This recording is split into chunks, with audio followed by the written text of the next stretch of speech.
Hello aspirants, welcome back to our channel. మనం polity series start చేసాం కదా. అందులో భాగంగానే ఈ వీడియోలో మనం company rule and crown rule గురించి డిస్కస్ చేద్దాం. ఈ company rule and crown rule గురించి మనం అర్థం చేసుకుంటే ఇటు పాలిటీ బేసిక్స్ కూడా కవర్ అవుతుంది, అటు ఇండియన్ హిస్టరీ బేసిక్స్ కూడా కవర్ అయిపోతుంది. సో ఈ వీడియోలో డిస్కస్ చేయబోయే టాపిక్స్ చాలా ఇంపార్టెంట్, చాలా ఇంట్రెస్టింగ్గా కూడా ఉంటాయి. వీలైతే వీడియోను ఎండ్ వరకు చూడడానికి ట్రై చేయండి. ఒకవేళ మీరు బిగినర్స్ అయ్యుంటే ఈ కంపెనీ రూల్, క్రౌన్ రూల్ అంటే ఏంటో తెలియకపోయినా, ఈ పదాలను ఎక్కడ వినకపోయినా ఏం పర్వాలేదు. ఈ వీడియోను ఎండ్ వరకు చూడడానికి ట్రై చేయండి, మీకు అర్థమయ్యేలా చెప్పే బాధ్యత నాది. వన్స్ ఈ వీడియో మీరు కంప్లీట్ గా చూసాక company rule and crown rule మీద ఓవరాల్ గా ఒక ఐడియా అనేది మీకు ఖచ్చితంగా వస్తుంది. అయితే ఫ్రెండ్స్, ఈ టాపిక్ ని మనం 4 డిఫరెంట్ పార్ట్స్ గా డివైడ్ చేసి డిస్కస్ చేద్దాం. అయితే 4th వన్ అనేది చాలా ఇంట్రెస్టింగ్ గా ఉంటుంది. అయితే ఫస్ట్ ఏం చేద్దాం, కంపెనీ రూల్ గురించి డిస్కస్ చేద్దాం. కంపెనీ రూల్ గురించి అయిపోయిన తర్వాత నెక్స్ట్ క్రౌన్ రూల్ గురించి డిస్కస్ చేద్దాం. Company rule and crown rule రెండు అయిపోయిన తర్వాత ఈ ఓవరాల్ ఈ టాపిక్స్ మీదనే MCQs సాల్వ్ చేద్దాం. అయితే ఈ company rule and crown rule గురించి మనం MCQs సాల్వ్ చేయడం అయిపోయిన తర్వాత వీడియో ఎండింగ్లో ఆడియో నోట్స్ అనేది ఉంటుంది. ఈ ఆడియో ఎలా ఉంటుంది అంటే చాలా క్లియర్గా ఉంటుంది. అయితే ఈ ఆడియో క్లాస్లో ఒక టాపిక్ను చాలా అంటే చాలా క్లియర్గా ఎక్స్ప్లెయిన్ చేయడం జరుగుతుంది.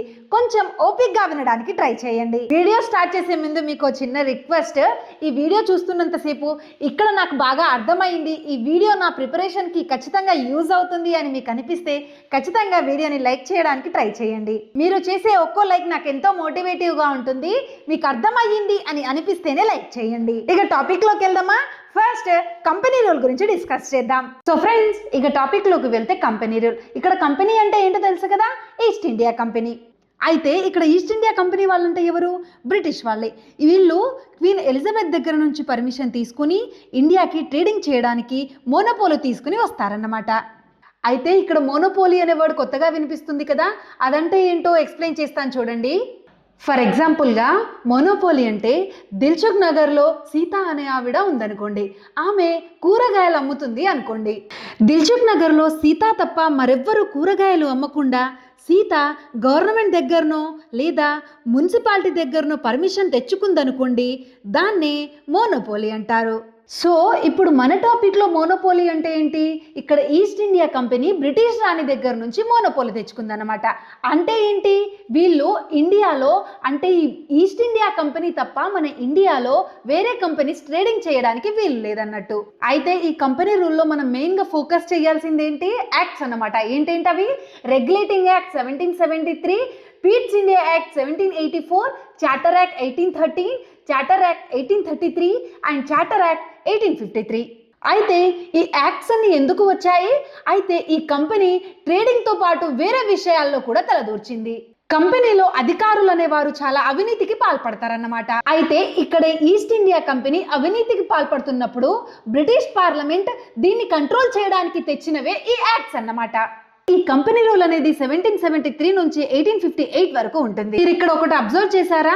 1857లో సిపాయిల తిరుగుబాటు అనేది వస్తుంది. సిపాయిల తిరుగుబాటు వచ్చాక ఇక లాభం లేదని చెప్పి బ్రిటిష్ పార్లమెంట్ కంపెనీ రూల్ని పక్కన పెట్టి క్రౌన్ రూల్ని స్టార్ట్ చేసింది. ఇక కంపెనీ రూల్ విషయానికి వస్తే కంపెనీ చెడుగా పాలించిందని పార్లమెంట్ నెమ్మదిగా కంట్రోల్ చేసింది. అంటే ఒక్కొక్క యాక్ట్ చేసుకుంటా పార్లమెంట్ అనేది కంట్రోల్ చేసుకుంటా వచ్చిందన్నమాట. అయితే ఇప్పుడు కంపెనీ రూల్ గురించి నోట్స్ చూద్దాం. కంపెనీ రూల్ 1773 నుంచి 1858 వరకు. యాక్ట్స్ ఎందుకు వచ్చాయి? సింపుల్గా అర్థం చేసుకుందాం. ఈస్ట్ ఇండియా కంపెనీ ఇండియాని సరిగ్గా పాలించలేకపోయింది. అవినీతి పెరిగింది, అంటే కరప్షన్ పెరిగింది. పాలనలో గందరగోళం, మిస్మేనేజ్మెంట్ ఎక్కువయ్యింది. కంపెనీ చాలా శక్తివంతంగా మారింది. అందుకే బ్రిటిష్ పార్లమెంట్ ఇలా నిర్ణయించింది, కంపెనీని కంట్రోల్ చేయాలి. అలా కంపెనీపై నియంత్రణ కోసం యాక్ట్స్ రావడం మొదలయ్యింది. అర్థమయ్యింది కదా, కంపెనీని కంట్రోల్ చేయడానికి యాక్ట్స్ వచ్చాయన్నమాట. సో ఇక్కడ ఈ పారాగ్రాఫ్ ఏం చెప్తుంది మనకు? ఇక్కడ కంపెనీలో కరప్షన్ అనేది ఎక్కువైపోయింది అండ్ మిస్మేనేజ్మెంట్ కూడా జరుగుతుంది. సో దానివల్ల బ్రిటిష్ పార్లమెంట్ ఏమనుకుంది, వీటిని కంట్రోల్ చేయడానికి యాక్ట్స్ అనేది తీసుకొచ్చింది. ఆ యాక్ట్స్ ఏంటో, వాటి వల్ల ఏమేం జరిగాయో ఇప్పుడు చూద్దాం. అయితే ఈస్ట్ ఇండియా కంపెనీని కంట్రోల్ చేయడానికి వచ్చిన ఫస్ట్ యాక్ట్ ఏంటి? 1773 రెగ్యులేటింగ్ యాక్ట్. ఈ యాక్ట్తో ఏమేమి ఇంప్లిమెంట్ చేశారో ఒకసారి చూద్దాం. అయితే నేను ఒకసారి ఈ రెగ్యులేటింగ్ యాక్ట్ గురించి చదువుతాను, అర్థం చేసుకోవడానికి ట్రై చేయండి. రెగ్యులేటింగ్ యాక్ట్ 1773 కంపెనీ మీద పెట్టిన మొదటి పెద్ద బ్రేక్గా చెప్పుకోవచ్చు. ఈ యాక్ట్ రాకముందు పరిస్థితి పూర్తిగా గందరగోళంగా ఉండేది. 1773కి ముందు బెంగాల్ తనదైన పాలన చేసేది, బాంబే తనదైన పాలన చేసేది, మద్రాస్ కూడా స్వతంత్రంగా పనిచేసేది. ఎవరి మాట ఎవరు వినే పరిస్థితి కాదు. కేంద్రంగా నియంత్రించే అధికారం అస్సలు లేదు. 1773లో రెగ్యులేటింగ్ యాక్ట్ వచ్చిన తరువాత ఈ పరిస్థితి పూర్తిగా మారింది. బెంగాల్ కేంద్రంగా మారింది. కంపెనీ పాలనపై పార్లమెంట్ నియంత్రణ ప్రారంభమైంది. ఈ యాక్ట్ ద్వారా బెంగాల్ గవర్నర్ పదవిని తొలగించి గవర్నర్ జనరల్ ఆఫ్ బెంగాల్ అనే కొత్త పదవిని సృష్టించారు. ఈ పదవిని తొలిసారిగా చేపట్టిన వ్యక్తి Lord Warren Hasting. Governor General అధీనంలోకి బాంబే మరియు మద్రాస్ ప్రెసిడెన్సీలు వచ్చాయి. పరిపాలన మొత్తం కలకత్తా కేంద్రంగా నిర్వహించబడింది. దీనితో భారతదేశంలో మొదటిసారిగా కేంద్రీకృత పాలనకు ఆరంభం జరిగింది. సింపుల్ గా చెప్పాలంటే ఇక్కడ ఏం జరుగుతుంది? బ్రిటిష్ ప్రావిన్సులైన బెంగాల్, బాంబే, మద్రాస్ స్వతంత్రంగా పనిచేసేవి. అయితే ఈ యాక్ట్ వచ్చిన తర్వాత బెంగాల్ను కేంద్రంగా చేసి దాని కింద బాంబే, మద్రాస్లను పనిచేసేలా సెంట్రలైజ్ చేసింది. ఈ యాక్ట్తోనే బెంగాల్ గవర్నర్ను గవర్నర్ జనరల్ ఆఫ్ బెంగాల్గా పేరు మార్చారు. First Governor General of Bengal Warren Hasting. అయితే మద్రాస్ అండ్ బాంబేలను బెంగాల్ కిందికి తెచ్చారు కదా, దీని ద్వారా మన ఇండియాలో ఫస్ట్ టైం సెంట్రలైజేషన్ అనేది స్టార్ట్ అయింది. అయితే ఈ 1773 రెగ్యులేటింగ్ యాక్ట్ ద్వారా 1774లో కలకత్తాలో ఒక సుప్రీంకోర్టును ఏర్పాటు చేశారు. దీని యొక్క ఫస్ట్ ప్రధాన న్యాయమూర్తి సర్ ఎలిజా ఇంఫే. ఒకసారి ఈ పారాగ్రాఫ్ కూడా చూద్దాం. ఈ యాక్ట్లో మరో కీలక అంశం 1774లో కలకత్తాలో సుప్రీంకోర్టు ఏర్పాటు చేయడం. పరిపాలన ఉన్నప్పుడు చట్టం అవసరం, చట్టం ఉన్నప్పుడు న్యాయస్థానం అవసరం. ఈ ఆలోచన నుంచే సుప్రీంకోర్టు ఏర్పడింది. ఈ కోర్టుకు తొలి చీఫ్ జస్టిస్గా సర్ ఎలిజా ఇంఫే నియమితులయ్యారు. సో అర్థమైంది కదా, 1774లో కలకత్తాలో ఒక సుప్రీంకోర్టును ఏర్పాటు చేశారు. దీని యొక్క first chief justice Sir Elijah Impey. అయితే మనం ఇంతసేపు 1773 రెగ్యులేటింగ్ యాక్ట్ గురించి చూసాం కదా, ఇప్పుడు 1784 పీట్స్ ఇండియా యాక్ట్ గురించి చూద్దాం. సో ఫ్రెండ్స్, ఇక్కడ మెయిన్ పాయింట్ మర్చిపోకండి. మనం ఏం డిస్కస్ చేస్తున్నాం? Company rule. ఈ కంపెనీ రూల్లో ఇప్పటిదాకా ఏం చూసాం? రెగ్యులేటింగ్ యాక్ట్ 1773 గురించి చూసాం. ఇప్పుడు పీట్స్ ఇండియా యాక్ట్ 1784 గురించి డిస్కస్ చేస్తున్నాం. మీరు ఈ యాక్ట్స్ అన్ని కొంచెం డీప్గా అర్థం చేసుకోవడానికి ట్రై చేస్తే British parliament east India Company యొక్క పవర్స్ని ఒక్కొక్క యాక్ట్స్తో కొంచెం కొంచెం తగ్గించుకుంటా వస్తుంది అనే విషయం క్లియర్గా అర్థమవుతుంది. సో ఫ్రెండ్స్, మీకు ఈ పీడిఎఫ్ కావాలంటే మన విల్ ఆఫ్ విన్నర్స్ యాప్లో ఉంటుంది. యాప్ యొక్క లింక్ మన ఈ వీడియో యొక్క డిస్క్రిప్షన్లో ఉంటుంది. అక్కడ నుంచి యాప్ డౌన్లోడ్ చేసుకొని ఈ పీడిఎఫ్ తీసుకోండి. అయితే రెగ్యులేటింగ్ యాక్ట్ అయిపోయింది కదా, ఇప్పుడు పీట్స్ ఇండియా యాక్ట్ గురించి చూద్దాం. పీట్స్ ఇండియా యాక్ట్ 1784లో వచ్చిన పీట్స్ ఇండియా యాక్ట్ ద్వారా బ్రిటిష్ ప్రభుత్వం కంపెనీ పాలనపై అసలు అధికారాన్ని తన చేతుల్లోకి తీసుకుంది. 1784కి ముందు కంపెనీ ఒకవైపు వ్యాపారం చేస్తూనే మరొక వైపు రాజకీయ పరిపాలన కూడా నిర్వహించేది. దీనివల్ల అధికార దుర్వినియోగం జరిగేది. ఈ సమస్యను పరిష్కరించేందుకు పీట్స్ యాక్ట్ అధికారాన్ని 2 భాగాలుగా విభజించింది. వ్యాపార సంబంధిత వ్యవహారాలు కోర్ట్ ఆఫ్ డైరెక్టర్కు అప్పగించగా రాజకీయ వ్యవహారాలను బోర్డ్ ఆఫ్ కంట్రోల్కు అప్పగించింది. అయితే ఈ ఈస్ట్ ఇండియా కంపెనీ ట్రేడింగ్తో పాటు రూలింగ్ కూడా చేసేది. అది బ్రిటిష్ పార్లమెంట్కి నచ్చలేదు. అందువల్ల వీటిని విభజించడం కోసం ద్వంద్వ ప్రభుత్వాన్ని తీసుకొచ్చారు. అర్థమైంది కదా, ఈ పీట్స్ ఇండియా యాక్ట్తో 1784లో ద్వంద్వ ప్రభుత్వాన్ని తీసుకొచ్చారు. అయితే ఈ ద్వంద్వ ప్రభుత్వంతో ఏం చేశారు? వ్యాపార సంబంధిత వ్యవహారాలు ఎవరికి అప్పగించారు? Court of డైరెక్టర్స్కి. అండ్ రాజకీయ వ్యవహారాలు ఎవరికి అప్పగించారు? బోర్డ్ ఆఫ్ కంట్రోల్కు అప్పగించారు. అయితే ఇక్కడ బ్రిటిష్ పార్లమెంట్ ఏం చేస్తుంది? ఈస్ట్ ఇండియా కంపెనీ నుంచి రూలింగ్ పవర్స్ని తీసుకుంటుంది.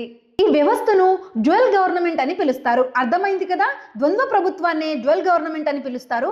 అలాగే గవర్నర్ జనరల్ కౌన్సిల్ సభ్యుల సంఖ్యను 4 నుండి 3కి తగ్గించారు.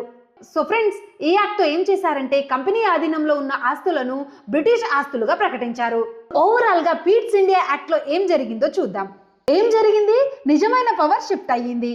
సో ఫ్రెండ్స్, ఇక్కడ కోర్ట్ ఆఫ్ డైరెక్టర్స్ అంటే ఎవరు? Company, east India company. And Board of control అంటే ఎవరు? British parliament. అయితే కోర్ట్ ఆఫ్ డైరెక్టర్ ఏమి హ్యాండిల్ చేసింది? వ్యాపారం మొత్తము కోర్ట్ ఆఫ్ డైరెక్టర్స్కి ఇచ్చి రాజకీయ వ్యవహారాలన్నీ బోర్డ్ ఆఫ్ కంట్రోల్ తీసుకుంది, అంటే బ్రిటిష్ పార్లమెంట్ తీసుకుంది. అండ్ ఇంకొకటి ఏం చేశారు? కంపెనీ యొక్క ఆస్తులను బ్రిటిష్ ఆస్తులుగా ప్రకటించారు. ఇంకొకటి ఏం చేశారు, గవర్నర్ జనరల్ కౌన్సిల్ యొక్క మెంబర్స్ ను రెడ్యూస్ చేశారు. ఎక్కడి నుంచి ఎంతవరకు 4 మెంబర్స్ నుంచి 3 మెంబర్స్ కి రెడ్యూస్ చేశారు. సో ఇక్కడ ఏం జరిగింది, ఈ యాక్ట్ తో ట్రేడ్ అంటే వ్యాపారం అనేది కంపెనీ దగ్గర ఉంది, పవర్ అనేది బ్రిటిష్ పార్లమెంట్ దగ్గర ఉంది. సో ఫ్రెండ్స్, ఈ ఇమేజెస్ తో ఇలా రివైజ్ చేసుకుంటే చాలా ఈజీగా అర్థమవుతుంది కదా. ఈ పీడిఎఫ్ అనేది మన ఓన్ గా మనమే టైప్ చేసి ఇమేజెస్ యాడ్ చేసి క్రియేట్ చేసింది. మీకు ఈ పీడిఎఫ్ బయట ఎక్కడా దొరకదు, మన యాప్లోనే ఉంటుంది. అక్కడ నుంచి డౌన్లోడ్ చేసుకొని పీడిఎఫ్లో ప్రింట్అవుట్ తీసుకోండి, మీ ప్రిపరేషన్కి చాలా యూజ్ అవుతుంది. ఈ ఒక్క చాప్టరే కాదు, పాలిటీకి సంబంధించిన అన్ని చాప్టర్స్ మీద సపరేట్ పీడిఎఫ్లో ఉంటాయి. అర్థమైంది కదా. పీట్స్ ఇండియా యాక్ట్ ఇప్పుడు వరకు ఏమేమి అయిపోయాయి, 1773 రెగ్యులేటింగ్ యాక్ట్ అయిపోయింది అండ్ 1784 పీట్స్ ఇండియా యాక్ట్ అయిపోయింది. నెక్స్ట్ యాక్ట్ వచ్చేసి 1813 చార్టర్ యాక్ట్. అయితే 1813 చార్టర్ యాక్ట్ గురించి చూద్దామా. 1813లో వచ్చిన చార్టర్ యాక్ట్ కంపెనీ వ్యాపార ఏకాధిపత్యానికి ముగింపు ప్రారంభమయ్యేలా చేసింది.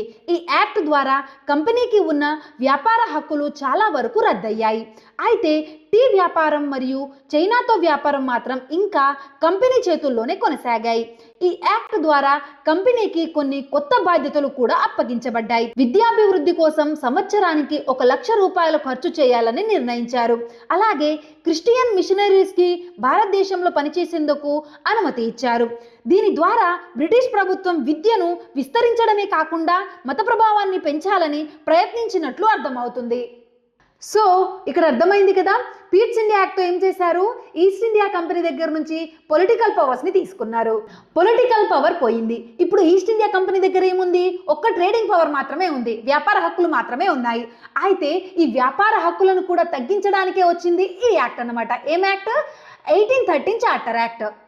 అయితే ఈ 1813 చార్టర్ యాక్ట్తో ఆల్మోస్ట్ అన్ని వ్యాపార హక్కులు రద్దయ్యాయి. ఏమేమి మిగిలాయి, టీ వ్యాపారం అండ్ చైనాతో వ్యాపారం మాత్రమే మిగిలాయి. అంటే స్టార్టింగ్లో చెప్పాను కదా మోనోపోలీ అని, ఆల్మోస్ట్ ఆ పవర్స్ని తీసేశారు. ఈ యాక్ట్తోనే ఎడ్యుకేషన్ పై 1,00,000 రూపీస్ని కేటాయించారు. ఫ్రెండ్స్, ఈ బిట్ అనేది చాలా ఇంపార్టెంట్, చాలాసార్లు ఎగ్జామ్స్లో వచ్చింది. ఏ యాక్ట్ ద్వారా ఎడ్యుకేషన్ పై 1,00,000 రూపీస్ని కేటాయించారు అని డిఫరెంట్ వేస్లో అడుగుతుంటారు. ఏ యాక్ట్ ద్వారా కేటాయించారు, చార్టర్ యాక్ట్ 1813 ద్వారా ఎడ్యుకేషన్ పై 1,00,000 రూపీస్ని కేటాయించారు. అయితే ఈ చార్టర్ యాక్ట్ గురించి ఓవరాల్గా ఒకసారి చూద్దాం. ఏం జరిగింది, trade monopoly ended. Trade monopoly అనేది ఎండ్ అయిపోయింది. ఏమేమి మిగిలాయి, టీ వ్యాపారం చైనాతో వ్యాపారం మాత్రమే మిగిలాయి. ఇంకొకటి ఏం జరిగింది, ఈ యాక్ట్తో ఎడ్యుకేషన్ పై 1,00,000 రూపీస్ని కేటాయించారు. ఇంకొకటి క్రైస్తవ మిషనరీలను మన ఇండియాలోకి ఆహ్వానించారు. సో ఇక్కడ పిక్చర్ చూడండి, ఈజీగా అర్థమవుతుంది కదా. ఎడ్యుకేషన్ పై 1,00,000 రూపీస్ని కేటాయించారు అండ్ క్రైస్తవ మిషనరీలను మన ఇండియాలోకి అనుమతించారు. 1813 చార్టర్ యాక్ట్ అయిపోయింది. నెక్స్ట్ వచ్చేసి 1833 చార్టర్ యాక్ట్ గురించి చూద్దాం. చార్టర్ యాక్ట్ 1833 భారత పరిపాలనలో ఒక పెద్ద మలుపు. ఈ యాక్ట్కి ముందు కంపెనీ ఒకేసారి వ్యాపార సంస్థగా కూడా పాలక సంస్థగా కూడా ఉండేది. కానీ ఈ యాక్ట్ తర్వాత కంపెనీ కేవలం పాలక సంస్థగానే మిగిలింది. వ్యాపార పాత్ర పూర్తిగా తొలగిపోయింది. గవర్నర్ జనరల్ ఆఫ్ బెంగాల్ పదవిని మార్చి గవర్నర్ జనరల్ ఆఫ్ ఇండియాగా ప్రకటించారు. ఈ కొత్త పదవిని తొలిసారిగా చేపట్టిన వ్యక్తి లార్డ్ విలియం బెంటిక్. ఈ యాక్ట్ తో 1834లో లా కమిషన్ ఏర్పాటు చేయబడింది. సో ఏంటి friends, first Governor General of India ఎవరు, లార్డ్ విలియం బెంటిక్. అక్కడ 1773 రెగ్యులేటింగ్ యాక్ట్ లో చూసాం కదా. First Governor General of Bengal ఎవరు, వారెన్ హేస్టింగ్. కన్ఫ్యూజ్ అవ్వద్దు, first Governor General of India ఎవరు, Lord William Bentinck and first Governor General of Bengal ఎవరు, Warren Hasting. అయితే ఈ యాక్ట్ తోనే 1834లో లా కమిషన్ ను ఏర్పాటు చేశారు. దీని యొక్క ఫస్ట్ చైర్మన్ ఎవరు, లార్డ్ మేకాలే. ఈ కమిషన్ కు చైర్మన్ గా, అదే లా కమిషన్ కు చైర్మన్ గా లార్డ్ మేకాలే నియమితులయ్యారు. కంపెనీకి ఉన్న వ్యాపార ఏకాధిపత్యం పూర్తిగా రద్దు చేయబడింది. టీ మరియు చైనా ట్రేడ్ కూడా ఇందులో భాగమే. ఇవి కూడా రద్దయిపోయాయి. ఈ యాక్ట్ భారతదేశాన్ని పూర్తిగా కేంద్రీకృత పాలన కలిగిన దేశంగా మార్చింది అని చెప్పవచ్చు. సో అర్థమైందిగా, ఇక్కడ రూలింగ్ అనేది పూర్తిగా సెంట్రలైజ్ అయిపోయింది.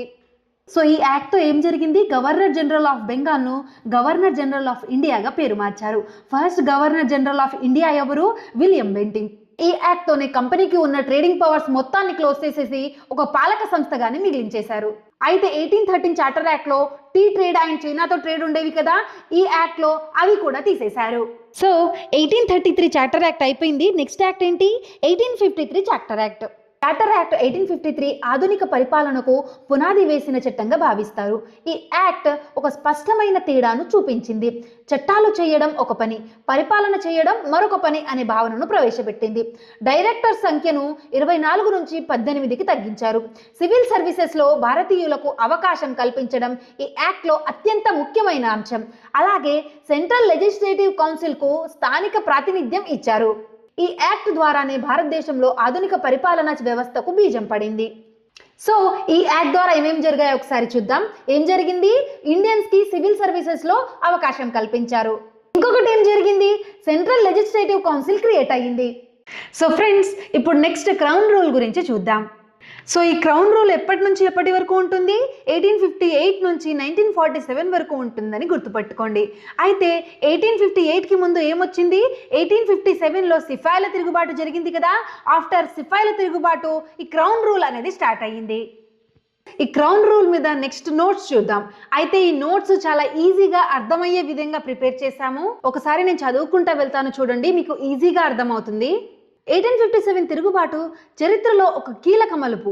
ఈ తిరుగుబాటు ఈస్ట్ ఇండియా కంపెనీ పాలనలో ఉన్న లోపాలను పూర్తిగా బయటపెట్టింది. కంపెనీ పాలన విఫలమైందని బ్రిటిష్ ప్రభుత్వం స్పష్టంగా గ్రహించింది. ఫలితంగా కంపెనీ చేతులెత్తేసింది. ఇకపై కంపెనీ ద్వారా కాదు, నేరుగా బ్రిటిష్ క్రౌన్ ద్వారానే భారతదేశాన్ని పాలించాలి అని నిర్ణయం తీసుకున్నారు. ఈ విధంగా భారతదేశంలో బ్రిటిష్ క్రౌన్ ప్రత్యక్ష పాలన ప్రారంభమైంది. ఈ కాలంలో ఇండియన్స్ని నెమ్మదిగా పాలనా వ్యవస్థలోకి తీసుకొచ్చారు. అర్థమైంది కదా. ఈ కాలంలో ఇండియన్స్ని నెమ్మదిగా పాలనా వ్యవస్థలోకి తీసుకొచ్చారు. కొంతమేర సంస్కరణలు ప్రవేశపెట్టారు. సో ఇదే నోట్స్ ఇక్కడ కొంచెం రిపీట్ అయింది ఫ్రెండ్స్, దాన్ని అవాయిడ్ చేయండి. ఈ ప్రక్రియ అంతా కొనసాగుతూ చివరికి 1947లో భారతదేశం స్వతంత్రాన్ని సాధించింది. సింపుల్గా గుర్తుపెట్టుకుంటే తిరుగుబాటు తర్వాత క్రౌన్ పాలన ప్రారంభమైంది. ఇండియన్స్ పాలనలోకి ప్రవేశించారు. చివరికి స్వతంత్రం వచ్చింది. సో ఆ స్టెప్ బై స్టెప్ ఎలా వచ్చింది ఏంటి అనేది, యాక్ట్స్ ఏమేమి ప్రవేశపెట్టారో అవన్నీ తెలుసుకుందాం. సో ఈ క్రౌన్ రూల్లో ఫస్ట్ వచ్చిన యాక్ట్ ఏంటి? Government of India act 1858. అర్థమైంది కదా. 1858లో గవర్నమెంట్ ఆఫ్ ఇండియా యాక్ట్ అనేది వచ్చింది. సో ఈ యాక్ట్ గురించి తెలుసుకుందాం. 1858లో వచ్చిన గవర్నమెంట్ ఆఫ్ ఇండియా యాక్ట్తోనే భారతదేశంలో క్రౌన్ రూల్ అధికారికంగా ప్రారంభమైంది. 1857 తిరుగుబాటు తరువాత బ్రిటిష్ ప్రభుత్వం తీవ్రంగా భయపడింది. అప్పుడు వాళ్ళు ఒక స్పష్టమైన నిర్ణయానికి వచ్చారు. ఈ కంపెనీతో ఇక ఇండియాని పాలించలేం అని భావించారు. సో అర్థమయ్యింది కదా. ఈ యాక్ట్తోనే క్రౌన్ రూల్ అనేది స్టార్ట్ అయిందన్నమాట. ఈ యాక్ట్తోనే ఈస్ట్ ఇండియా కంపెనీ యొక్క రూల్ ఎండ్ అయిపోయి క్రౌన్ రూల్ స్టార్ట్ అయ్యింది. అంటే బ్రిటిష్ క్రౌన్ రూల్ అనేది స్టార్ట్ అయింది అనమాట. అయితే ఈ యాక్ట్తోనే గవర్నర్ జనరల్ ఆఫ్ ఇండియా అనే పదవిని వైస్రాయ్ ఆఫ్ ఇండియాగా పేరు మార్చారు. ఏ యాక్ట్ అండి? గవర్నమెంట్ ఆఫ్ ఇండియా యాక్ట్ 1858తో గవర్నర్ జనరల్ ఆఫ్ ఇండియాను వైస్రాయ్ ఆఫ్ ఇండియాగా పేరు మార్చారు. అయితే ఫస్ట్ వైస్రాయ్ ఎవరు? First Viceroy of India lord canning. అయితే ఈ యాక్ట్తోనే సెక్రటరీ ఆఫ్ స్టేట్ అనే కొత్త పదవిని క్రియేట్ చేశారు. ఇక్కడ గవర్నమెంట్ ద్వంద్వ ప్రభుత్వం అనేది రద్దయిపోయింది. ద్వంద్వ ప్రభుత్వం ఏ యాక్ట్తో స్టార్ట్ అయిందండి? 1784 పీట్స్ ఇండియా యాక్ట్తో ఈ ద్వంద్వ ప్రభుత్వాన్ని ప్రవేశపెట్టారు. అయితే దీంట్లో కోర్ట్ ఆఫ్ డైరెక్టర్స్ కమర్షియల్ వ్యవహారాలను, బోర్డ్ ఆఫ్ కంట్రోల్ పొలిటికల్ వ్యవహారాలను చూసుకుంటుంది. ఈ యాక్ట్తో ఇవన్నీ రద్దయిపోయి క్రౌన్ రూల్ అనేది స్టార్ట్ అయ్యింది. అందుకే భారత పాలనను పూర్తిగా కంపెనీ చేతుల నుంచి తీసుకుని బ్రిటిష్ క్రౌన్ చేతుల్లోకి అప్పగించారు. గవర్నర్ జనరల్ పదవిని రద్దు చేసి దాని స్థానంలో వైస్రాయ్ ఆఫ్ ఇండియా అనే కొత్త పదవిని ప్రవేశపెట్టారు. అర్థమైంది కదా. గవర్నర్ జనరల్ ఆఫ్ ఇండియా అనే పదవిని రద్దు చేసి వైస్రాయ్ ఆఫ్ ఇండియా అనే కొత్త పదవిని ప్రవేశపెట్టారు. తొలి వైస్రాయ్గా లార్డ్ క్యానింగ్ నియమితులయ్యారు. ఇంగ్లాండ్లో secretary of State for India అనే కొత్త పదవిని సృష్టించారు. కంపెనీ పాలనకు సంబంధించి కోర్ట్ ఆఫ్ డైరెక్టర్స్ మరియు బోర్డ్ ఆఫ్ కంట్రోల్ అనే సంస్థలను పూర్తిగా రద్దు చేశారు. నేను చెప్పాను కదా, ఈ డ్యూయల్ గవర్నమెంట్లో ఉన్న Court of Directors and Board of కంట్రోల్ని పూర్తిగా రద్దు చేశారు. ఈ యాక్ట్ యొక్క సారాంశాన్ని ఒక్క లైన్లో చెప్పాలంటే 1858 అంటే కంపెనీ బయటకు వెళ్ళి క్రౌన్ లోపలికి వచ్చిన సంవత్సరం. సో అర్థమైంది కదా. ఈ యాక్ట్తో కంపెనీ యొక్క పాలన కంప్లీట్గా క్లోజ్ చేసి క్రౌన్ పాలన అనేది స్టార్ట్ అయ్యింది. సో ఇప్పుడు నెక్స్ట్ యాక్ట్ గురించి చూద్దాం. Indian Council act 1861. Indian Council act 1861 భారతీయులకు చట్ట తయారీలో తొలి అవకాశం కల్పించింది. ఇప్పటి వరకు పాలన పూర్తిగా బ్రిటిష్ చేతుల్లోనే ఉండగా ఈ యాక్ట్ ద్వారా ఇండియన్స్ని పరిమితంగా పాలన ప్రక్రియలోకి తీసుకొచ్చారు. అంటే బ్రిటిష్ ఒంటరిగా పాలించే విధానం నుంచి బ్రిటిష్తో పాటు ఇండియన్స్ కూడా కొంతమేర భాగస్వామ్యం అయ్యే విధానానికి మార్పు జరిగింది. ఈ యాక్ట్ ద్వారా లెజిస్లేటివ్ కౌన్సిల్ మళ్ళీ ప్రారంభించబడ్డాయి. ఇండియన్స్ని కౌన్సిల్స్లోకి నామినేట్ చేశారు. పోర్ట్ఫోలియో సిస్టమ్ను ప్రవేశపెట్టారు. వైస్రాయ్కి ఆర్డినెన్స్ను జారీ చేసే అధికారాన్ని ఇచ్చారు. బెంగాల్, పంజాబ్ మరియు నార్త్ వెస్ట్ ప్రావిన్సెస్లో కొత్త లెజిస్లేటివ్ కౌన్సిల్ ఏర్పాటు చేశారు.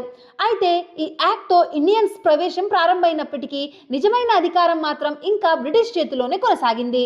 ఓవరాల్గా ఈ యాక్ట్ గురించి చూస్తే ఇండియన్ కౌన్సిల్ యాక్ట్ 1861లో ఏం జరిగింది? ఇండియన్స్ యొక్క ప్రవేశం అనేది స్టార్ట్ అయ్యింది ఈ యాక్ట్తోనే. నెక్స్ట్ పోర్ట్ఫోలియో సిస్టమ్ అనేది స్టార్ట్ అయ్యిందన్నమాట. అండ్ వైస్రాయ్కి ఆర్డినెన్స్ జారీ చేసే అధికారాన్ని ఇచ్చారు. ఈ యాక్ట్తోనే వైస్రాయ్కి ఆర్డినెన్స్ని జారీ చేసే అధికారాన్ని ఇచ్చారు. ఇంకా ఇండియన్స్ని కౌన్సిల్స్లోకి నామినేట్ చేశారు. నెక్స్ట్ యాక్ట్ ఒకసారి చూద్దాం. Indian Council Act 1892. Indian Council Act 1892తో భారతదేశంలో ఎన్నికల ఆలోచన మొదలయ్యింది. బ్రిటిష్ పాలన యథాతథంగా కొనసాగుతూనే ఉంది. కానీ ఇండియన్స్కి తమ అభిప్రాయాన్ని చెప్పే అవకాశం ఇవ్వాలని బ్రిటిష్ ప్రభుత్వం నిర్ణయించింది. ఈ యాక్ట్ ద్వారా నాన్ అఫీషియల్ మెంబర్స్ సంఖ్యను పెంచారు. ఇండైరెక్ట్ ఎలక్షన్ను ప్రారంభించారు. లెజిస్లేటివ్ కౌన్సిల్ సభ్యులకు ప్రశ్నలు అడగడం మరియు బడ్జెట్పై చర్చ చేసే హక్కులు ఇచ్చారు. అయితే బడ్జెట్పై ఓటు వేసే హక్కు మాత్రం ఇవ్వలేదు. అందుకే ఈ యాక్ట్ను మాట ఇచ్చారు కానీ అధికారం ఇవ్వలేదు అనే భావనతో గుర్తుంచుకోవచ్చు. అయితే ఈ యాక్ట్తో లిమిటెడ్గా ఇండైరెక్ట్ ఎలక్షన్స్ అనేవి స్టార్ట్ అయ్యాయి.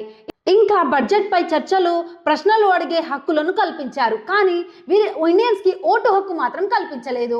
నెక్స్ట్ ఇండియన్ కౌన్సిల్ యాక్ట్ 1909 గురించి చూద్దాం. ఇండియన్ కౌన్సిల్ యాక్ట్ 1909 భారత రాజకీయాల్లో ఒక ప్రమాదకర మలుపుగా పరిగణించబడుతుంది. ఈ యాక్ట్ ప్రాతినిధ్యం పేరుతో సపరేట్ ఎలక్టోరేట్ విధానాన్ని ప్రవేశపెట్టింది. సపరేట్ ఎలక్టోరేట్ నుంచి సామూహిక రాజకీయాలు ప్రారంభమయ్యాయి.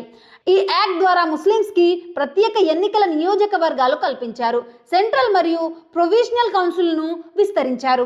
ఇండియన్స్ని ఎగ్జిక్యూటివ్ కౌన్సిల్లోకి కూడా తీసుకున్నారు. దీనికి ఉదాహరణగా సత్యేంద్ర ప్రసాద్ సిన్హాని చెప్పవచ్చు. ఎగ్జామ్కి గుర్తుపెట్టుకోవాల్సిన ముఖ్యమైన విషయం ఏంటంటే 1909 యాక్ట్ సామూహిక ప్రాతినిధ్యాన్ని ప్రవేశపెట్టింది. అర్థమైంది కదా? ఈ యాక్ట్ ద్వారా సామూహిక ప్రాతినిధ్యాన్ని ప్రవేశపెట్టారు. ఇక నెక్స్ట్ యాక్ట్ చూద్దాం. Government of India act 1919. Government of India act 1919 అధికారాన్ని పంచుకునే ప్రయత్నంగా తీసుకువచ్చిన చట్టం. కానీ ఈ పంపకం పూర్తి స్థాయిలో కాకుండా సగం వరకు మాత్రమే జరిగింది. ఈ యాక్ట్ ద్వారా ప్రావిన్స్ స్థాయిలో డయార్చీని ప్రవేశపెట్టారు. ప్రొవిజనల్ సబ్జెక్ట్ను రిజర్వ్డ్ మరియు ట్రాన్స్ఫర్డ్ అనే 2 భాగాలుగా విభజించారు.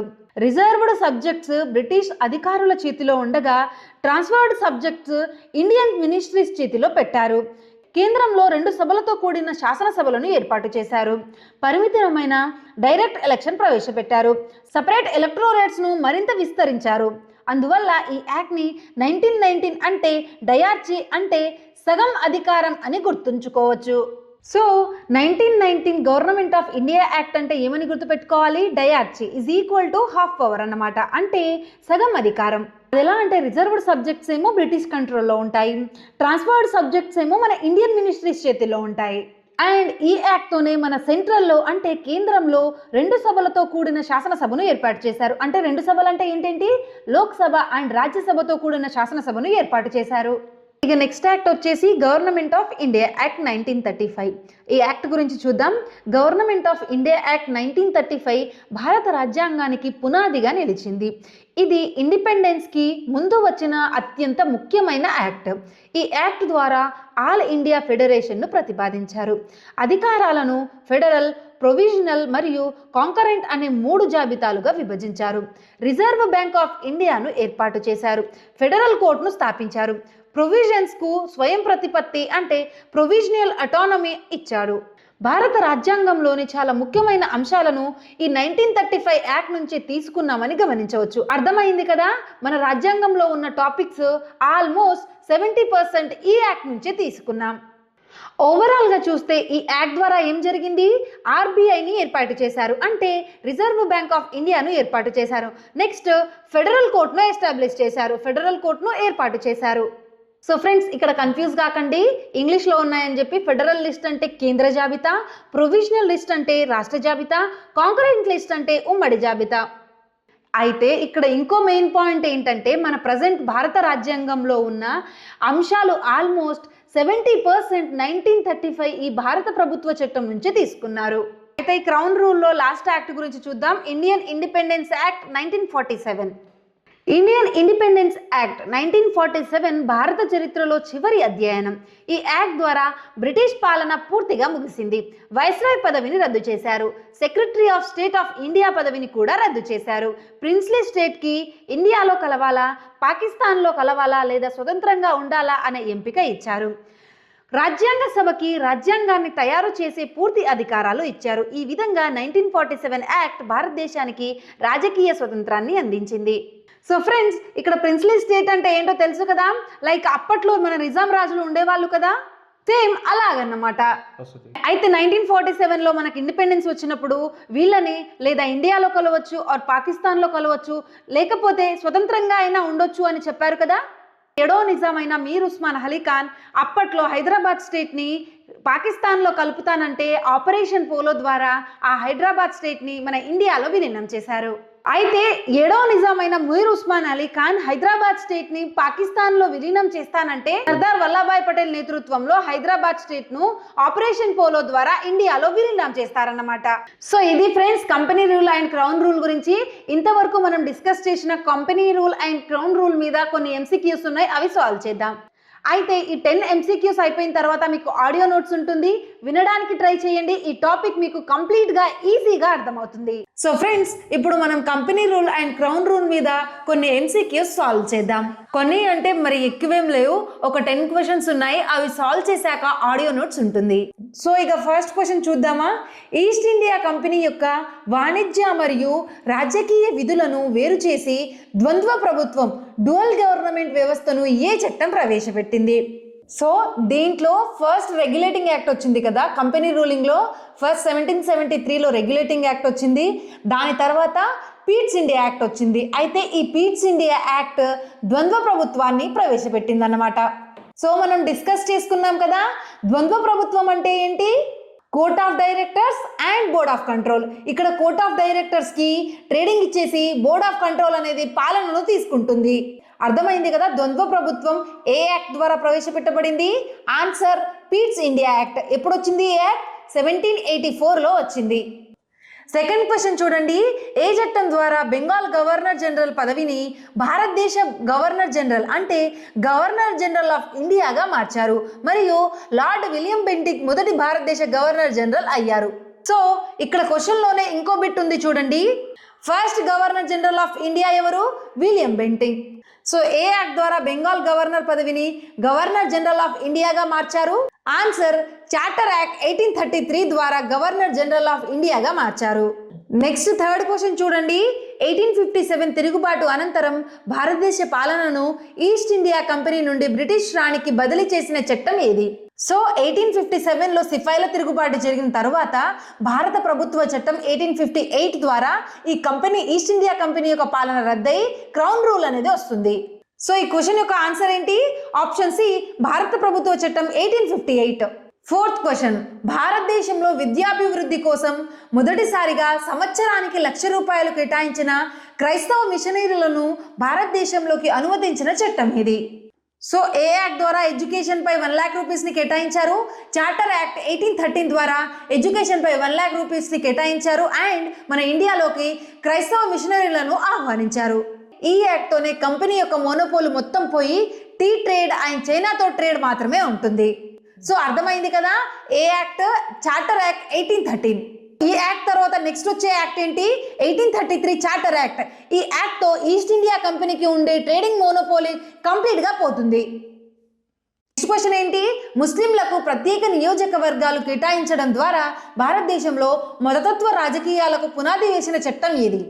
సో మతతత్వ రాజకీయాలకు పునాది వేసిన చట్టం ఏది? భారత కౌన్సిల్ చట్టం 1909. అయితే ఈ చట్టంలోనే మింటో మార్లే సంస్కరణలు ఉంటాయి కదా, సో వాటిని కూడా గుర్తుపెట్టుకోండి. నెక్స్ట్ సిక్స్త్ క్వశ్చన్ చూడండి. ప్రాంతీయ స్థాయిలో ద్వంద్వ పాలనను అంటే డయార్చీను ప్రవేశపెట్టి పాలనాంశాలను రిజర్వ్డ్ మరియు ట్రాన్స్ఫర్డ్ జాబితాలకు విభజించిన చట్టం ఏది? ఆన్సర్ వచ్చేసి భారత ప్రభుత్వ చట్టం 1919. అయితే ఈ చట్టాన్ని మాంటైన్ చైన్స్వర్త్ సంస్కరణలు అని కూడా పిలుస్తారు. నెక్స్ట్ క్వశ్చన్ చూడండి. భారత రాజ్యాంగానికి అస్థిపంజరంగా పిలువబడే చట్టం ఏది? ఈ చట్టం అఖిల భారత సమాఖ్య, రిజర్వ్ బ్యాంక్ ఆఫ్ ఇండియా మరియు ఫెడరల్ కోర్టులను ఏర్పాటుకు ప్రతిపాదించింది. సో ఆన్సర్ ఏంటి? భారత ప్రభుత్వ చట్టం 1935. అయితే ఈ 1905 చట్టం ద్వారా మన రాజ్యాంగంలో ఉన్న ఆల్మోస్ట్ అంశాలన్నీ కూడా ఈ చట్టం నుంచే స్వీకరించారు. తర్వాతి క్వశ్చన్ చూడండి. కంపెనీ పాలనలో శాసన మరియు పరిపాలన విధులను మొదటిసారిగా వేరు చేసి సివిల్ సర్వీసెస్ లో భారతీయులకు అవకాశం కల్పించిన చట్టం ఏది? సో ఏ చట్టం ద్వారా భారతీయులకు సివిల్ సర్వీసెస్ లో అవకాశం కల్పించారు ఫ్రెండ్స్? చార్టర్ యాక్ట్ 1853 అన్నమాట. అయితే కంపెనీ రూల్లో ఉన్నప్పుడు చార్టర్ యాక్ట్ 1853 ద్వారా భారతీయులకు సివిల్ సర్వీసెస్ లో అవకాశాన్ని కల్పించారు. 9th క్వశ్చన్ చూడండి. భారతీయులను మొదటిసారిగా శాసన నిర్మాణ ప్రక్రియలో భాగస్వాములను చేసిన చట్టం ఏది? దీని ద్వారా వైస్రాయ్ కొంతమంది భారతీయులను కౌన్సిల్ కు నామినేట్ చేయగలిగాడు. సో ఏ చట్టం అండి? ఆన్సర్ ఏంటి? భారత కౌన్సిల్ చట్టం 1861 అన్నమాట. ఇక లాస్ట్ క్వశ్చన్ చూడండి. ఏ చట్టం ద్వారా కలకత్తాలో సుప్రీం కోర్టును ఏర్పాటు చేశారు మరియు బెంగాల్, బొంబాయి, మద్రాస్ ప్రెసిడెన్సీలపై బెంగాల్ కు నియంత్రణ అధికారం ఇచ్చారు? సో ఎప్పుడు ఏర్పాటు చేశారండి? 1773 రెగ్యులేటింగ్ యాక్ట్ ద్వారా 1774లో కలకత్తాలో ఒక సుప్రీం కోర్టును ఏర్పాటు చేశారు. సో ఈజీగా గుర్తుపెట్టుకోండి. రెగ్యులేటింగ్ యాక్ట్ ఎప్పుడు వచ్చింది? 1773లో రెగ్యులేటింగ్ యాక్ట్ వచ్చింది కదా, దాని నెక్స్ట్ ఇయరే అంటే 1774లో ఏర్పాటు చేశారు. ఇది ఫ్రెండ్స్ ఈ టాపిక్ కి సంబంధించిన MCQs. మనం ఇప్పటి వరకు ఏమేం చేసాం? కంపెనీ రూల్ గురించి డిస్కస్ చేసాం, క్రౌన్ రూల్ గురించి డిస్కస్ చేసాం, వాటి మీద MCQ సాల్వ్ చేసాం. ఇప్పుడు ఆడియో నోట్స్ కూడా ఉంటుంది, అది కూడా వినడానికి ట్రై చేయండి. నమస్కారం. ఈరోజు మనం భారత రాజ్యాంగ వికాసం గురించి కొంచెం లోతుగా చర్చిద్దాం. మన ముందున్న సోర్సెస్ ఈ అంశాన్ని దశలవారీగా వివరిస్తున్న కొన్ని అద్భుతమైన నోట్స్. మన ఉద్దేశ్యం కేవలం తేదీలు, చట్టాల పేర్లు చెప్పుకోవడం కాదు, అసలు కథలోకి వెళ్దాం. వ్యాపారం కోసం వచ్చిన ఒక కంపెనీ ఈ దేశాన్ని పాలించే శక్తిగా ఎలా మారింది? ఆ తర్వాత ఆ అధికారం నెమ్మదిగా పోరాటాల మధ్య భారతీయుల చేతికి ఎలా వచ్చింది? ఈ ప్రయాణమే ఆధునిక భారతదేశ పరిపాలన వ్యవస్థకు పునాది వేసింది. సరిగా చెప్పారు. ఈ మొత్తం కథను 2 భాగాలుగా చూస్తే స్పష్టతొస్తుంది. మొదటిది ఈస్ట్ ఇండియా కంపెనీ పాలన సాగిన 1773 నుండి 1858 వరకు. ఇక రెండోది ఆ 1857 సిపాయిల తిరుగుబాటు తరువాత బ్రిటిష్ రాణి నేరుగా పాలన చేపట్టిన 1858 నుండి 1947 స్వాతంత్ర్యం వరకు. ఈ 2 దశల్లోనూ ఆ అధికార మార్పిడి ఎలా జరిగిందో గమనించడం చాలా ఆసక్తికరంగా ఉంటుంది. అయితే మొదటి భాగంతో మొదలుపెడదాం. కంపెనీ పాలన. మన సోర్సెస్ ప్రకారం చూస్తే కంపెనీ అధికారులో విపరీతమైన అవినీతికి, దుష్పరిపాలనకు పాల్పడ్డారు. దీంతో బ్రిటిష్ పార్లమెంటు కలుగలేసుకోవలసి వచ్చింది. అంటే సమస్య ఇక్కడే మొదలైంది. కంపెనీని నియంత్రించాలనే ఆలోచనతో చట్టాలు తీసుకురావడం మొదలుపెట్టారు. అవును. ఆ క్రమంలో వచ్చిన మొదటి అతి ముఖ్యమైన అడుగు రెగ్యులేటింగ్ చట్టం 1773. దీని ప్రాముఖ్యత అర్థం కావాలంటే అప్పటి పరిస్థితిని మనం ఊహించుకోవాలి. బెంగాల్, బొంబాయి, మద్రాస్ ఈ 3 ప్రెసిడెన్సీసు 3 వేర్వేరు రాజ్యాల్లో పనిచేసేవి. ఒకదానితో ఒకటికి సంబంధం లేదు, ఒక కేంద్ర అధికారం అంటే ఒక సెంట్రల్ అథారిటీ లేదు. అంటే ఒకే కంపెనీ కింద ఉన్న 3 వేరువేరు ప్రభుత్వాల్లా పనిచేసేవన్నమాట. మరి 1773 చట్టం దాన్నెలా మార్చింది? మొట్టమొదటిసారిగా ఒక కేంద్రీకృత వ్యవస్థకు పునాది వేసింది. బెంగాల్ గవర్నర్ పదవిని గవర్నర్ జనరల్ ఆఫ్ బెంగాల్గా మార్చారు. లార్డ్ వారెన్ హేస్టింగ్స్ మొదటి గవర్నర్ జనరల్ అయ్యాడు. అంతకంటే ముఖ్యంగా బొంబాయి, మద్రాస్ ప్రెసిడెన్సీలను బెంగాల్ గవర్నర్ జనరల్ కిందకు తీసుకొచ్చారు. అంటే అధికారం కల్కత్తాలో కేంద్రీకృతమైంది. ఓ అలాగా. ఇక పరిపాలనా చట్టమున్న చోట న్యాయ వ్యవస్థ కూడా ఉండాలి కదా? ఉండాలి, ఖచ్చితంగా. అందుకే 1774లో కల్కత్తాలో సుప్రీంకోర్టును స్థాపించారు. సర్ ఎలీజా ఇంపీ దాని మొదటి ప్రధాన న్యాయమూర్తి. అంటే కంపెనీని అదుపు చేయడానికి బ్రిటిష్ ప్రభుత్వం వేసిన మొదటి అడుగు ఇది. కానీ ఇది పూర్తిగా విజయవంతమైందా? అవినీతి ఆగిపోయిందా? లేదు, అదే అసలు సమస్య. రెగ్యులేటింగ్ చట్టంలో చాలా లోపాలున్నాయి. అందుకే కేవలం 10 ఏళ్లలోనే పిట్స్ ఇండియా చట్టం 1784 తీసుకురావాల్సొచ్చింది. ఈసారి బ్రిటిష్ ప్రభుత్వం ఇంకాస్త గట్టిగా పట్టు బిగించింది. ఇక్కడే మనకు ద్వంద్వ ప్రభుత్వం అంటే డ్యూయల్ గవర్నమెంట్ అనే ఒక ఆసక్తికరమైన కాన్సెప్ట్ కనిపిస్తుంది. ద్వంద్వ ప్రభుత్వం వినడానికి కొంచెం గందరగోళంగా ఉంది. అంటే రెండు ప్రభుత్వాలా? దీనిని మన సోర్సెస్ చాలా సరళంగా వివరిస్తున్నాయి. వ్యాపారం అంటే డబ్బు కంపెనీ చూసుకుంటుంది. కానీ రాజకీయ అధికారం అంటే పాలన అది బ్రిటిష్ ప్రభుత్వం నియమించిన బోర్డ్ ఆఫ్ కంట్రోల్ చేతిలో ఉంటుంది. అంటే లాభాలు కంపెనీకి, అధికారం ప్రభుత్వానికి. ఖచ్చితంగా ఇది చాలా తెలివైన ఎత్తుగడ. అధికారాన్ని రెండుగా చీల్చడం లాంటిది. కంపెనీ వాణిజ్య వ్యవహారాలను కోర్ట్ ఆఫ్ డైరెక్టర్స్ చూసుకుంటే, రాజకీయ, సైనిక, రెవెన్యూ వ్యవహారాలన్నింటినీ కొత్తగా ఏర్పాటు చేసిన బోర్డ్ ఆఫ్ కంట్రోల్ పర్యవేక్షించేదు. ఈ చట్టంతో మొట్టమొదటిసారిగా కంపెనీ భూభాగాలను అధికారికంగా భారతదేశంలో బ్రిటిష్ ఆస్తులు అని పిలవడం మొదలుపెట్టారు. ఓ, అంటే ఇది చిన్న విషయంగా అనిపించినా భారతదేశంపై తమ హక్కును బ్రిటిష్ ప్రభుత్వం అధికారికంగా ప్రకటించుకోవడం లాంటిది. అవును, ఈ నియంత్రణ అలా కొనసాగుతూనే ఉంది. తర్వాత వచ్చిన చార్టర్ చట్టం 1813 కంపెనీకి పెద్ద షాక్ ఇచ్చిందని మన నోట్స్ చెబుతున్నాయి. ఎందుకని? ఎందుకంటే అప్పటి వరకు భారతదేశంతో వ్యాపారం చేసే హక్కు కేవలం ఈస్ట్ ఇండియా కంపెనీకి మాత్రమే ఉండేది. అది వారి మొనోపొలి. 1813 చట్టం దాన్ని బద్దలు కొట్టింది. చైనాతో తేయాకో వ్యాపారం మినహా మిగతా అన్ని రంగాల్లో ఇతర బ్రిటిష్ కంపెనీలు కూడా భారతదేశంలో వ్యాపారం చేసుకోవడానికి అనుమతిచ్చింది. ఇది కంపెనీ ఆర్థిక మూలాలపై పెద్ద దెబ్బ కదా. అంతేకాదు, ఈ చట్టంతో మరో 2 ముఖ్యమైన మార్పులొచ్చాయి. మొదటిది, విద్య కోసం ప్రభుత్వం సంవత్సరానికి ₹1,00,000 కేటాయించడం. రెండవది, క్రైస్తవ మిషనరీలు భారతదేశంలోకి ప్రవేశించడానికి అనుమతించడం. నిజమే. అంటే 1813 నాటికి బ్రిటిష్ వారి జోక్యం కేవలం వాణిజ్యం, రాజకీయాలకే పరిమితం కాలేదు. విద్య, మతపరమైన విషయాల్లోకి కూడా విస్తరించిందన్నమాట. అవును. ఆ తర్వాత వచ్చిన చార్టర్ చట్టం 1833 ఈ కేంద్రీకరణను తారాస్థాయికి తీసుకెళ్లింది. దీన్ని బ్రిటిష్ ఇండియా చరిత్రలో ఒక పెద్ద మలుపుగా చెప్పవచ్చు.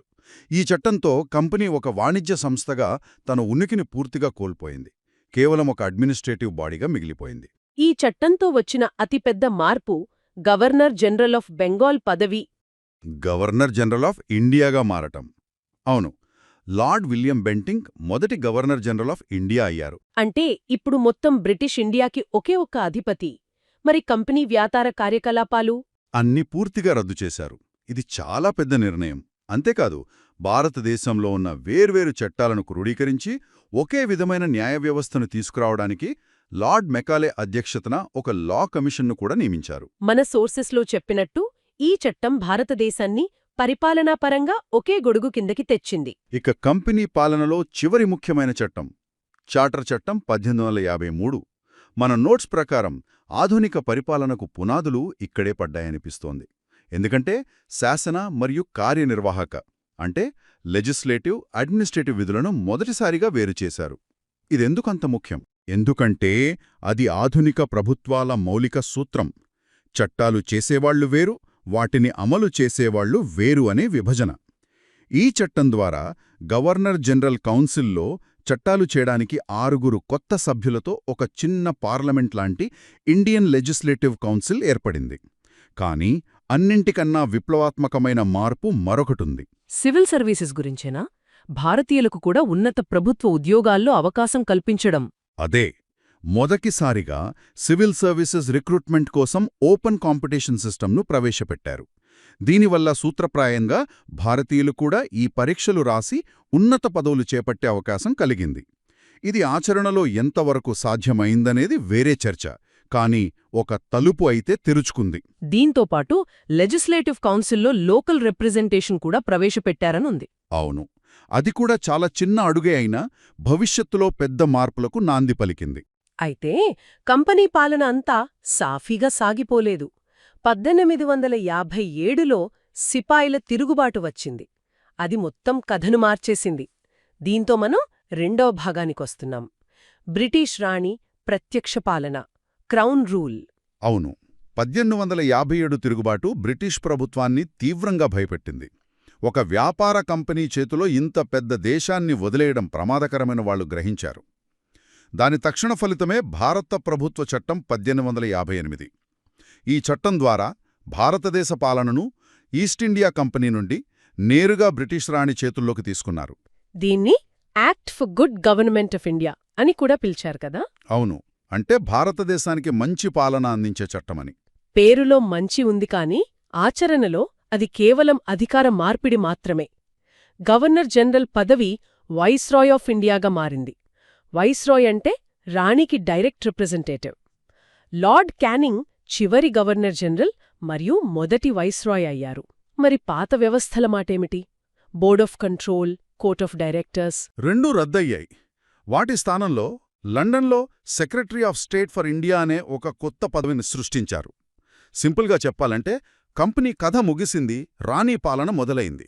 అయితే 1857 తిరుగుబాటు బ్రిటిష్ వారికి ఒక ముఖ్యమైన పాఠం నేర్పింది.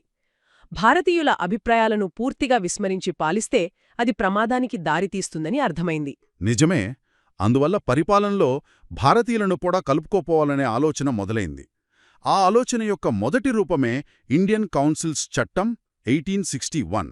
అంటే ఇక్కడ్నుంచే చట్టాల రూపకల్పనలో భారతీయుల ప్రవేశం మొదలైందన్నమాట. ఇది ఎలా జరిగింది? వైస్రాయ్ యొక్క లెజిస్లేటివ్ కౌన్సిల్లో నాన్ అఫీషియల్ మెంబర్స్గా కొంతమంది భారతీయులను నామినేట్ చేయడం ప్రారంభించారు.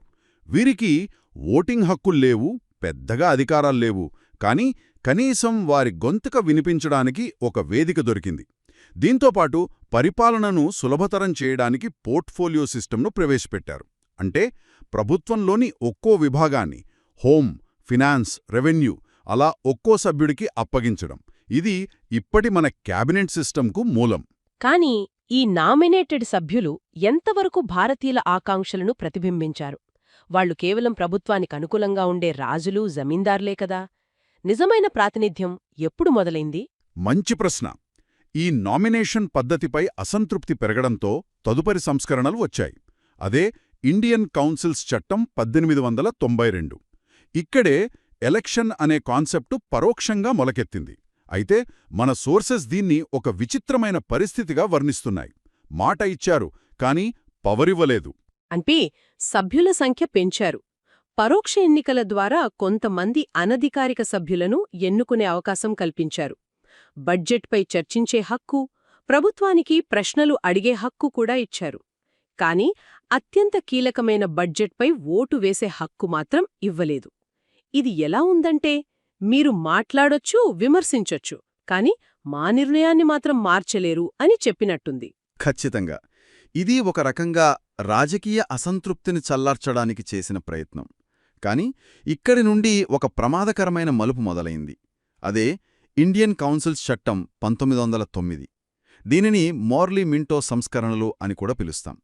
ఇక్కడే భారతదేశ విభజనకు బీజాలు పడ్డాయని చాలామంది చరిత్రకారులు భావిస్తారు. మీరు ప్రత్యేక నియోజకవర్గాలు లేదా సెపరేట్ ఎలక్టొరేట్స్ గురించేనా మాట్లాడుతున్నది? సమాజాన్ని మత ప్రాతిపదికన విభజించడం. అసలదే వారి ఉద్దేశమా? అది చాలా వివాదాస్పదమైన ప్రశ్న. బ్రిటిష్ వారి ఉద్దేశం డివైడ్ అండ్ రూల్ అని చాలామంది నమ్ముతారు. ఈ చట్టం ద్వారా ముస్లింలకు ప్రత్యేక నియోజకవర్గాలు కేటాయించారు. అంటే ముస్లిం ప్రతినిధులను కేవలం ముస్లిం ఓటర్లు మాత్రమే ఎన్నుకుంటారు. ఇది హిందువులు, ముస్లింల మధ్య రాజకీయంగా ఒక అడ్డుగోడను నిర్మించింది.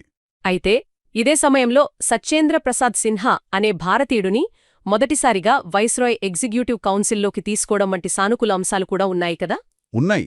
కానీ మత ప్రాతినిధ్యం అనే ఆలోచన మాత్రం దేశ భవిష్యత్తుపై తీవ్రమైన ప్రభావాన్ని చూపింది. ఈ ఒత్తిడి పెరుగుతూనే ఉంది.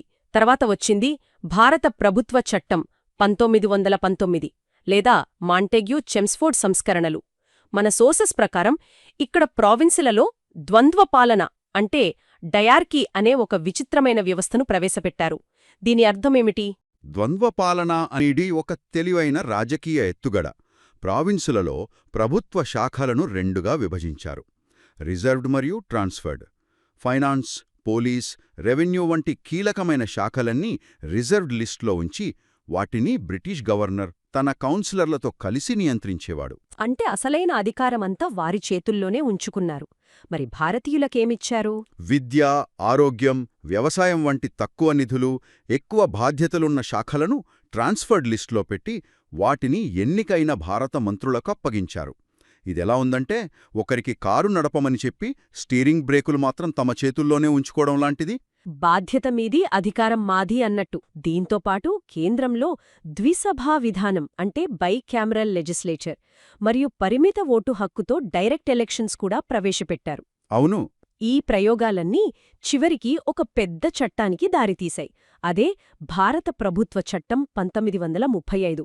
మన రాజ్యాంగానికి ఇదొక బ్లూ ప్రింట్ లాంటిదని అంటారు. ఎందుకని?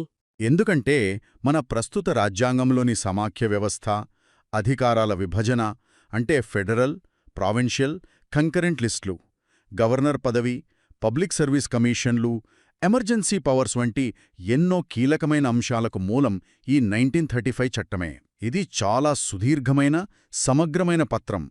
ఇది ప్రావిన్సులకు స్వయం ప్రతిపత్తినిచ్చింది, ద్వంద్వపాలనను రద్దు చేసింది, రిజర్వ్ బ్యాంక్ ఆఫ్ ఇండియాను, ఫెడరల్ కోర్టును కూడా స్థాపించింది. అయితే ఇది ఒక అఖిల భారత సమాఖ్యను ప్రతిపాదించినా అది ఎప్పుడూ పూర్తిగా అమలు కాలేదు కదా? కాలేదు. సంస్థానాలు చేరడానికి నిరాకరించాయి. కాని అది ప్రతిపాదించిన స్ట్రక్చర్ మాత్రం భవిష్యత్తు భారతదేశానికి ఒక నమూనాగా ఉపయోగపడింది. ఈ చట్టం ఎంత ముఖ్యమైనదంటే 1947లో స్వాతంత్ర్యం వచ్చిన తరువాత మన కొత్త రాజ్యాంగం అమల్లోకొచ్చేంతవరకు దేశ పరిపాలన ఈ చట్టం ఆధారంగానే సాగింది. ఇక ఈ ప్రయాణంలో చివరి అధ్యాయం భారత స్వాతంత్ర్య చట్టం 1947. దాదాపు 200 ఏళ్ల బ్రిటిష్ పాలనకు ముగింపు. అవును, బ్రిటిష్ పార్లమెంట్ ఆమోదించిన ఈ చట్టం ఆగస్టు 15, 1947 నుండి భారతదేశాన్ని ఒక స్వతంత్ర సర్వసత్తాక రాజ్యంగా ప్రకటించింది. దేశాన్ని ఇండియా, పాకిస్తాన్గా విభజించింది. వైస్రాయ్, సెక్రటరీ ఆఫ్ స్టేట్ వంటి పదవులన్నీ రద్దయ్యాయి. సంస్థానాలకు భారతదేశంలో లేదా పాకిస్తాన్లో కలవడానికి లేదా స్వతంత్రంగా ఉండటానికి స్వేచ్ఛనిచ్చింది. అన్నింటికంటే ముఖ్యంగా భారతదేశానికి నూతన రాజ్యాంగాన్ని రాసుకునే పూర్తి అధికారాన్ని రాజ్యాంగ పరిషత్కు ఇచ్చింది. ఆ విధంగా ఒక కొత్త ప్రయాణం మొదలైంది. ఈ మొత్తం కథను ఒకసారి వెనక్కి తిరిగి చూస్తే 1858లో రాణి పాలన, 1861లో భారతీయుల నామమాత్ర ప్రవేశం, 1892లో పరోక్ష ఎన్నికల ఆలోచన, 1909లో మత రాజకీయాలు, 1919లో సగం అధికారం, 1935లో సమాఖ్య వ్యవస్థకు పునాది, చివరికి 1947లో సంపూర్ణ స్వాతంత్ర్యం. ఇదొక సుదీర్ఘమైన, దశలవారీగా జరిగిన అధికార మార్పిడి. నిజమే. అవును, ఈ చట్టాలేవీ బ్రిటిష్ వారు ఉదారంగా ఇచ్చినవి కావు. భారతదేశంలో పెరుగుతున్న జాతీయవాదం, స్వాతంత్ర్య పోరాటాల ఒత్తిడి, మారుతున్న ప్రపంచ రాజకీయ పరిస్థితుల ఫలితంగా అయిష్టంగానైనా వాళ్లు ఈ సంస్కరణలు చేయాల్సి వచ్చింది. ప్రతి చట్టం మునుపటి చట్టంలోని లోపాలకు ప్రతిస్పందనగా లేదా భారతీయుల నుండి వస్తున్న డిమాండ్లకు ఒక రాజీగా వచ్చింది. ఈ క్రమాన్ని అర్థం చేసుకోవడం మన ప్రస్తుత రాజకీయ వ్యవస్థ మూలాలను అర్థం చేసుకోవటానికి చాలా అవసరం. ఖచ్చితంగా.